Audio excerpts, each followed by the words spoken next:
안녕하세요. 산정목교회 여러분, 하나님께서 은혜 주시는 귀한 날입니다. 하나님의 말씀으로 더욱더 하나님의 은혜가 더욱더 풍성한 여러분들이 될 수 있기를 소망합니다. 우리가 오늘 할 거는요, 열왕기하고 역대기에 대한 비교입니다.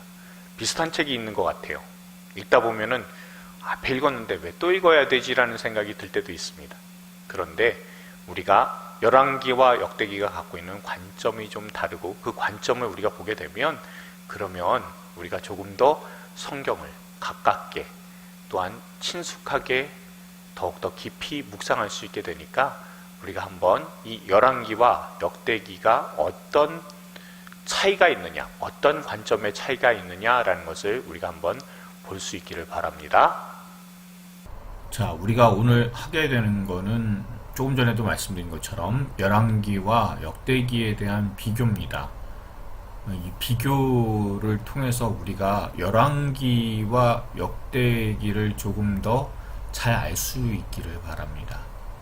우선은요, 열왕기를 여러분들 보시면 이미지는 언약입니다. 약속이에요. 하나님께서 다윗과 한 언약이 중심이 된다라는 거. 그러니까 사무엘서에 나왔었던 내용들이 지속적으로 배경이 되고 사무엘서에서 나타났었던 하나님과 다윗과의 언약이 그것이 계속해서 열왕기 전체의 그 바탕이 된다는 것을 여러분 기억하시면 됩니다. 그에 반해서 역대기는 중심적인 그런 내용이 있다면 바로 이 성전입니다. 성전 중심으로 해서 모든 것들이 평가가 된다라고 생각하시면 돼요. 열왕기나 역대기나 어쨌든지 왕들의 역사입니다. 그런데 그 왕들의 역사들 가운데서 우리가 봐야 되는 관점이 있다면 다윗 언약 관점으로 해서 우리가 봐야 되는 게 열왕기면요, 역대기는 성전이라는 그런 관점을 가지고 우리가 쭉 봐나가야 된다는 것을 우리에게 알려주고 있습니다. 그러면 각각의 강조점들에 대해서 제가 한번 말씀드릴게요. 조금 전에도 말씀드린 것처럼 결국 열왕기에서는 다윗 언약이라는 것이 기준입니다. 그게 기준이면 거기에 나타나는 여러 가지 내용들은 다윗 언약을 바탕으로 해서 모든 것들이 평가가 이루어진다는 거예요. 하나님께서 다윗을 통해서 약속하신 게 뭡니까? 영원한 왕위에 대해서 말씀을 하셨지만 그렇지만 그 언약을 깨면은 심판하신다는 내용들이 분명히 들어가 있습니다. 그것을 바탕으로 해서 열왕기가 이렇게 세워져 있다라면 역대기는 강조점이 성전이고 제사입니다. 그러니까 성전, 솔로몬이 지은 성전이지만 사실은 그 모든 것들을 준비한 것이 다윗이잖아요. 그러니까 다윗이 성전을 준비했기 때문에 역대기에서 나타나는 다윗은 최고의 왕입니다. 그리고 솔로몬도 마찬가지로 최고의 왕이에요. 왜요? 솔로몬은 성전을 지었기 때문에 그렇습니다. 그래서 잘 보시면 우리가 계속 반복해 드린 말씀이지만 다윗하고 솔로몬은 크게 잘못한 게 없어요. 열왕기에서는 잘못한 부분들에 대해서 분명히 꼬집고 넘어갑니다. 우리의 아내하고 간음하고 우리아를 모세하란 거, 뭐 이런 것들 다윗의 허물이죠. 그리고 솔로몬이 잘못한 것은요, 국가라는 기반을 하나님에게서 경제력, 군사력, 외교력, 정치력으로 바꿔버린 사람이잖아요. 그런 허물들에 대해서 열왕기는 기록을 해도 역대기는 기록하지 않습니다. 성전이 중심이 되기 때문에 그래요. 그리고 또한 제사라는 것을 바탕으로 해서 제사에 관련된 왕들에 대해서, 하나님께 드리는 제사와 관련된 왕들에 대해서는 열왕기에서는 안 좋은 평가를 한다 하더라도 역대기에서는 평가를 잘하는 왕들도 있다는 것을 우리가 알고 있습니다. 자, 열왕기의 기준은요, 다윗의 길, 여로보암의 길이 있습니다. 열왕기에서는 그 길에 대해서 다윗의 길이라고 얘기를 하면서 다윗의 길을 걸어갔다, 그런 왕은 좋은 왕이고요. 그러니까 남유다 기준입니다. 남유다의 대상입니다. 남유다 대상으로 해서 다윗의 길을 걸어갔다라고 하면 좋은 왕입니다. 그러나 다윗의 길을 가지 아니하며라고 되어 있는 왕들은 안 좋은 왕입니다. 그러면 다윗의 길을 걸어갔다라고 열왕기에서 평가하는 왕은 세 왕입니다. 아사하고 히스기야, 요시아입니다. 아니, 여호사밧도 잘한 왕이잖아요. 네, 근데 평가가 어떻게 되어 있냐면요, 그 아버지 아사처럼 행했다라는 거예요. 아버지가 다윗의 길을 갔으니까 아들인 여호사밧도 그렇게 갔으니까 사실은 여호사밧도 다윗의 길을 간 사람입니다. 역대기에서는 이 여호사밧이 다윗의 길을 걸어갔다라고 얘기를 해요. 그러니까 그 열왕기 기준으로 따졌을 때는 아사, 여호사밧, 히스기야, 요시야, 이 네 명의 왕이 제대로 하나님의 길, 하나님께서 원하시는 그 길, 다윗의 길을 걸어간 사람들입니다. 그런데 이제 북이스라엘 같은 경우에는요, 주로 이제 평가가 어떻게 되었냐면 하나님 마음에 안 든다는 거예요. 그리고 하나님 마음에 안 든다는 그런 표현대에서 여로보암의 길을 걸어갔다라고 합니다. 북이스라엘에 19왕이 있는데요, 그 중에 10명의 왕이 이 여로보암의 길을 갔다라고 평가합니다. 근데 더 놀라운 것은요, 이 여로보암의 길을 간 것뿐만이 아니라 여로보암보다 한술 더 떴다. 그러니까 다윗 왕국, 다윗의 언약을 배반하고 그리고 나서 이렇게 찢겨져 나간 그런 북이스라엘, 그 사람들이 다 여로보암의 길을 간 사람이다 라는 평가를 거의 받았는데, 그 중에 여로보암보다도 훨씬 더 안 좋은 길 갔다, 한술 더 떴다, 나쁜 놈이다 라고 하는 그런 평가를 받는 왕이 딱 한 명 있습니다. 그 사람이 바로 아합입니다. 아합은 여로보암의 길을 오히려 가볍게 제끼고 오히려 더 심각한 우상숭배와 배역의 길을 갔다라고 분명하게 하나님께서 말씀하고 있습니다. 그런데 이제 역대기 같은 경우에는요, 기준이 성전 보수, 제단 수리에 관련된 겁니다. 그러니까 제단 수리에 관련된 왕 같은 경우에는 아사 같은 경우에도 했고요. 그리고 히스기야, 요시야 다 했습니다. 물론 여호사밧 같은 경우에는요, 그 성전을 이렇게 보수했다 이런 내용이 없어요. 왜냐하면 아버지 때 신앙 그대로 물려받았으니까요. 그런데 그 외에 요담 같은 왕, 그런 경우에는 또한 요아스 같은 왕 같은 경우에는 열왕기에서는 별로 좋지 않게 분명히 별로 안 좋게 평가가 되고 있음에도 불구하고, 그럼에도 불구하고 성전을 보수했기 때문에, 제단을 수리를 했기 때문에 그래서 좋은 왕으로 역대기에서 평가합니다. 특히 므낫세 같은 경우를 잘 보십시오. 므낫세 같은 경우에는요, 그렇게 악을 행하고 열왕기에서는 아예 대놓고 므낫세가 행한 악 때문에 결국에는 남유다를 하나님께서 심판하시는 것을 결정하셨다라고 할 정도입니다. 므낫세가 그렇게 악한 왕인데요, 그럼에도 불구하고 역대기에서는 좋게 평가라는 게 아수르에 한번 끌려가잖아요. 그리고 나서 마음을 고쳐먹고 그리고 나서 제단을 수리를 합니다. 그러니까 이 므낫세 같은 경우에는 왜 그렇게 조금 더 많이 좋은 평가를 내릴 수밖에 없는 이유가, 끌려갔다가 돌아왔어요. 역대기의 그 내용이 사실은 포로 귀환한 사람들을 향해서 하나님께서 하시는 말씀이잖아요. 그 사람들 대상이면 므낫세하고 똑같은 거예요. 므낫세처럼 이렇게 끌려갔다가 다시 돌아왔는데, 돌아와서 하나님 앞에 성전을 보수하고 그리고 나서 하나님 앞에 겸비해서 살았다라는 것. 그러니 그런 사람도, 그런 므낫세와 같은 사람도 하나님 기회 주시는데, 이렇게 멀리서 그 바벨론 땅에서 돌아온 우리들을 하나님께서 회복하지 않으시겠냐라는 그런 의미가 들어가 있는 왕이 사실은 므낫세 왕이다 라고 여러분들 생각하시면 되겠습니다. 자, 그리고 열왕기와 역대기의 그런 내용들을 좀 보도록 할게요.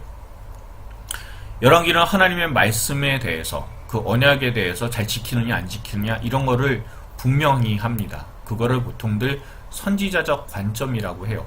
그러니까 선지자 중심으로 나오게 됩니다.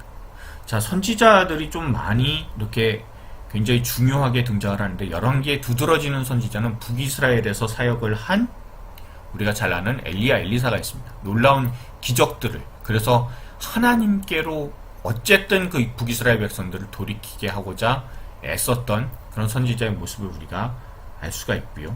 또한 그 외에도 여러 선지자들이 등장합니다. 여로보암에게 10지파 너네가 갖고 갈 거다라고 예언한 아이야 선지자가 있고요. 또한 하맛 어귀에서 아라바까지 거기까지 국토가 회복될 거다라고 여로보암 2세 때 그렇게 선언을 한, 예언을 한 요나 선지자도 있습니다. 그리고 우리가 잘 아는 대로 히스기야 왕을 계속해서 보필하면서 도왔었고 하나님의 말씀을 전한 이사야 선지자도 있습니다. 이런 선지자 중심의 내용들이 열왕기에 참 많이 등장을 해요. 그리고 이 역사적인 내용은 거의 다 정치적인 역사다라는 것을 생각하시면 됩니다.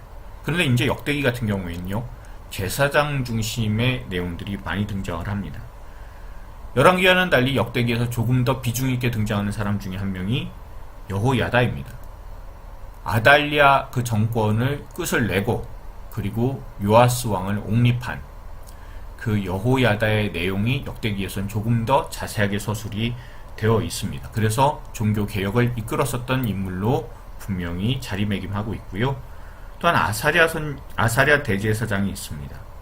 우시야 왕 때 교만해서 자기가 제사를 막 드리려고 하니까 아사랴 제사장이 막아섰잖아요.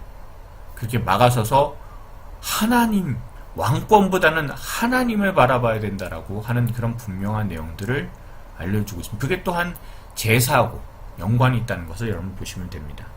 그리고 또한 힐기야 제사장이 있습니다.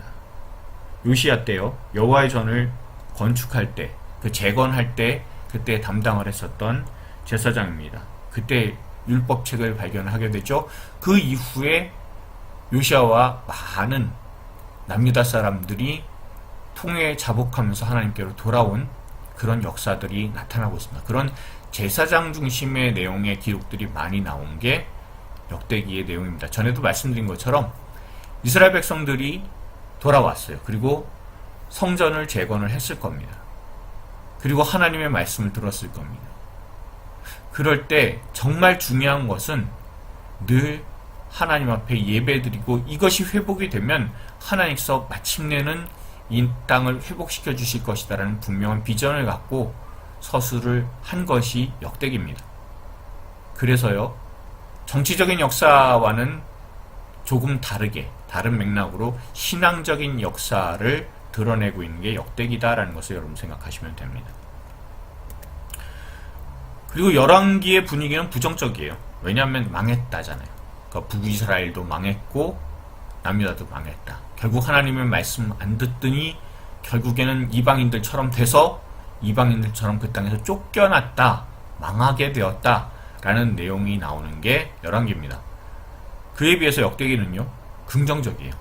왜냐하면 마지막을 봐도 우리가 알 수 있는 것이 돌아가라라는 고레스 칙령으로 끝나기 때문이고요. 그리고 또한 거기 가서 뭘 하라고요? 성전을 다시 건축하라, 재건하라라는 명령이 떨어지게 됩니다. 그러니까 재건 중심입니다. 뭔가 다시 일으키는 것이 중심이 된다면 결국엔 망하게 되었다라고 얘기하는 게 열왕기. 재건 중심으로 다시 일으키는 그런 분위기로 끝나는 게 역대기. 이렇게 생각하시면 두 개의 구분이 분명할 거라고 저는 생각합니다. 객관적 구분이 있고요. 또한 구성적인 구분에 대해서도 한번 우리가 생각해 보도록 하겠습니다. 자, 열왕기 역대기가 이렇게 있으면 열왕기는 구성이 어떤 식으로 되어 있냐면 세 부분으로 나눌 수가 있어요. 크게요. 열왕기 상하입니다. 자, 통일 왕국에 대한 그런 내용이 있습니다. 제가 정치적인 역사라고 말씀을 드렸죠. 그러니까 정치적인 상황으로 보게 되면요, 통일이 되었었던 왕국과 이게 둘로 분열이 되고 그리고 하나는 망하고 하나 남아있고 결국에 그 나라도 망하게 돼요. 그렇죠? 예, 그러니까 이 통일 왕국의 내용은 솔로몬 때입니다. 그래서 열왕기상 1장부터 11장까지의 내용이 있고요. 분열 왕국은요, 열왕기상 12장부터 열왕기하 17장. 열왕기하 17장은 북이스라엘 망하는 그런 때입니다. 잔존 왕국은요, 이제 남아있는 왕국이잖아요. 남유다에 대한 그런 내용입니다. 그렇게 해서 열왕기하 18장부터 그 끝까지의 내용이 잔존 왕국에 대한 내용이다라고 여러분 생각하시면 됩니다. 그에 반해서 역대기의 구분은 이렇습니다. 맨 처음에 시작하는 게 족보잖아요. 가장 큰 차이를 보는 거는요, 열왕기에서 통일왕국의 이 처음에 시작하는 건 솔로몬 때의 이야기로 시작하지만 역대기는 족보로 시작하고 그 다음에 다윗의 이야기가 나온다는 것을 꼭 기억하십시오. 그래서 족보와 명단들에 대해서는 역대상 1장부터 9장까지의 내용들이 들어가 있어요. 그리고 그냥 족보가 아니라 명단이죠. 제가 말씀드리는 이 명단은 어떤 명단이냐면 예루살렘으로 귀환한 사람들의 명단이 이 안에 들어가 있습니다. 그러니까 다시 말하면 족보 자체가 갖고 있는 의미가 뭐냐면 하나님께서 이 족보를 통해서 역사하시고 축복을 내리셨다는 거예요. 그러니 예루살렘으로 돌아온 너희들도 당연히 하나님의 축복을 그대로 이어받을 수 있게 된다라는 것을 분명히 알려주기 위한 그런 내용으로서 족보와 명단이 역대상 1장부터 9장 맨 앞에 나오게 됩니다. 그리고 다윗 왕의 통치에 대해서 역대상 10장부터 29장까지의 내용, 그 결말이 성전을 건축을 준비하는 것으로서 끝난다라고 말씀드렸습니다. 그리고 여러 왕들의 통치에 대해서 나오는 게 역대하 전체, 그러니까 1장부터 36장까지의 내용이다라고 여러분들 생각하시면 됩니다. 자, 그리고요, 각각의 그 내용들을 조금 더 자세하게 보면 통일왕국은 솔로몬의 치적과 과오에 대해서 알리고 있고요. 중심 인물은 솔로몬입니다. 분열 왕국에서는 선지자들이 활동을 합니다. 주로 엘리야, 엘리사가 중심이 된다는 것. 그렇게 활동을 했지만 결국에는 북왕국이 멸망하게 됩니다. 중심 인물은 아합이 있고요. 엘리야, 엘리사가 있다는 것을 여러분들 기억하시면 되고요. 잔존 왕국은요, 주로 내용이 선한 왕의 통치가 조금 더 많이 부각이 돼요. 그리고 남왕국이 멸망하는 것으로 끝난다는 것, 여러분 기억하시면 됩니다. 그리고 선한 왕 히스기야, 요시야가 있었지만 시드기야 때 멸망했다 라는 것까지 여러분들 보시면 그럼 전체적인 이해가 쉬우십니다. 그리고 역대기는요, 다윗과 이스라엘의 족보가 등장을 합니다. 족보의 핵심은 다윗에 있다는 것을 여러분 기억을 하십시오. 제가 말씀드립니다. 다윗과 이스라엘의 전체 족보에 대한 그런 내용들이 등장한다는 것을 여러분 보시면 다윗이 유다 지파잖아요. 그리고 유다와 함께 있었던 베냐민 지파가 있고 도왔었던 성전을 위한 레위 지파가 있습니다. 이 유다, 베냐민, 레위 지파가 중심이 된 족보다라는 것을 기억하시라고 전에도 말씀을 드렸습니다. 다윗 왕의 통치가 나오는 그런 부분을 보시면요, 다윗의 성전 건축 준비로 끝난다는 것 여러분들 꼭 기억을 하십시오. 그러니까 성전 건축을 준비했기 때문에 다윗은 최고의 왕입니다. 그리고 여기에 중심 인물은 다윗과 나단 선지자, 해만과 같은 그 성가대 지휘자, 이런 사람들이 중심이 되고 있다는 것, 비중이 있다는 것 여러분 기억하시면 됩니다. 그리고 이제 여러 왕들의 통치가 나오는 그 후반부의 내용들을 보시면 결국 남유다가 멸망을 해요. 역대기와 열왕기의 가장 큰 차이점이 있다면 제가 전에도 말씀을 드린 것처럼 열왕기는 북이스라엘, 남유다 다 나오지만 역대기는 남유다만 나와요. 그러니까 남유다가 멸망한 그런 내용이 분명히 등장이 됩니다. 근데 멸망으로 끝나는 게 아니라 고레스 칙령이 있기 때문에 회복하게 되는 그런 내용들이 마지막으로 나옴으로써 희망적인 부분으로 끝나게 된다는 것을 말씀을 다시 한번 드립니다. 자, 그리고 중심 인물은요, 여호사밧, 히스기야, 고레스예요. 제가 여기서 요시야를 좀 뺀 이유는요, 여호사밧하고 히스기야하고 분량이 거의 비슷합니다. 그러니까 여호사밧도 대단한 왕이다라는 거예요. 그리고 히스기야도 마찬가지입니다. 둘 다 허물들이 있고 어려움을 당했었지만, 그렇지만 하나님께서 은혜로 회복하셨고 하나님께서 쓰셨다라는 그런 내용들을 더 강조하기 위해서, 그래서 여호사밧에 있어서의 내용들이 특별하게 더 많이 나오고 있는 것 같습니다. 그리고 또한 여러 왕들이 통치가 결국엔 마감이 되는데, 근데 이거를 다시 시작할 수 있도록 한 이방왕 고레스, 그러니까 다시 말하면 고레스도 하나님께서 이스라엘 사람들을, 그러니까 남유다 백성들을 위해 세운 사람이다라는 것을 우리에게 알려주는 그런 내용이 분명히 이 역대기에서 등장하고 있다는 것을 여러분들 기억하실 수 있기를 바랍니다. 어떻습니까, 여러분? 분명히 차이가 있죠. 이 차이를 통해서 우리가 알게 되는 것은 왜 굳이 두 개의 책이 존재를 하느냐라는 겁니다. 분명 일반적인 그런 측면에서 하나님의 말씀을 중시해야 되는 그런 부분들도 있고요. 또한 우리가 일상 가운데서 하나님께 드리는 예배를 중심으로 우리의 삶을 돌아봐야 되는 부분들도 있습니다. 이 두 가지 부분들을 온전하게 우리가 갖고 있을 때 올바른 신앙을 가질 수 있다는 것을 하나님께서 말씀하시기 위함인 것 같습니다. 세상의 여러 가지 일들이 요즘 많이 복잡합니다. 그러나 그 모든 것들을 우리가 믿음의 시각을 가지고 또한 하나님의 말씀을 중심으로 해서 우리의 잘잘못을 돌아보게 되고 또한 그 가운데 하나님께 온전하게 예배드리면서 나아갈 수 있는 저와 여러분들 다 될 수 있기를 소망합니다. 우리 같이 기도하시겠습니다. 그렇습니다, 주님. 우리는 부족하고 연약한 사람들입니다. 세상의 여러 가지 일들이 우리의 마음과 생각을 시끄럽게 만들고 정신없게 만드는 그런 세상을 우리가 살아갑니다. 그러나 그 가운데서도 하나님의 말씀은 우리의 중심이 되고 또한 우리가 하나님께 드리는 예배를 통해 우리가 다시 한번 결단할 수 있도록 인도해 주신 너무나 감사드립니다.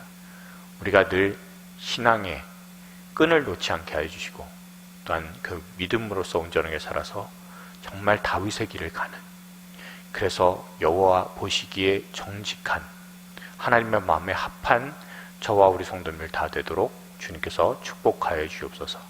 온전히 우리를 인도해 주심에 감사드립니다. 예수님의 이름으로 기도드렸습니다. 아멘.